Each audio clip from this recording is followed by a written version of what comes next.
La Marseillaise, ce n'est plus seulement l'hymne national, c'est aussi le nom de cette tour. 27 étages de bureaux, 31 niveaux, 135 mètres de hauteur, l'une des plus hautes de la cité phocéenne.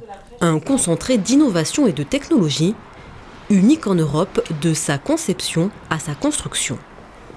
Alors, on a commencé par des pieux qui sont l'assise de la tour, les fondations de la tour, qui ont été des pieux assez monumentaux. Et ensuite, on a fait un niveau de sous-sol, qui est un sous-sol technique.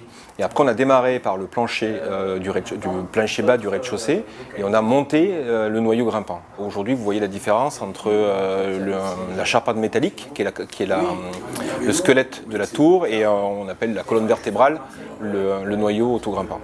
C'est quelque chose qui est utilisé pour beaucoup de tours, que ce soit en France, en Europe ou à l'étranger.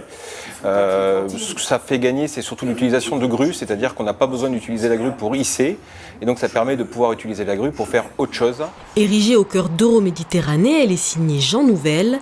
Réalisation phare de la plus importante opération immobilière privée de France, la tour incarne un renouveau marseillais. Il fallait qu'il y ait une opération emblématique qui vienne démontrer que tout ce qu'on dit, tout ce qu'on vit sur Marseille, c'était vrai. Constructa avait livré Balthazar en 2014, la tour devenue le siège de AG2R La Mondiale ou encore les Dock Village. La Marseillaise s'inscrit dans cette lignée pour dessiner la nouvelle skyline de la cité phocéenne que H99, une autre tour hors norme à vocation résidentielle, viendra compléter. Parce qu'aujourd'hui H99, qui était en avance sur son temps, aujourd'hui est dans son temps.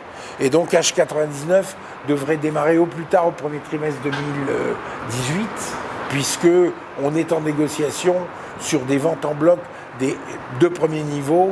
Symbole de grandeur, la Marseillaise et son jeu de lumière tricolore participent à un enjeu collectif, devenir l'hymne d'un territoire, tutoyer le ciel pour hisser Aix-Marseille-Provence dans le top 20 des métropoles européennes.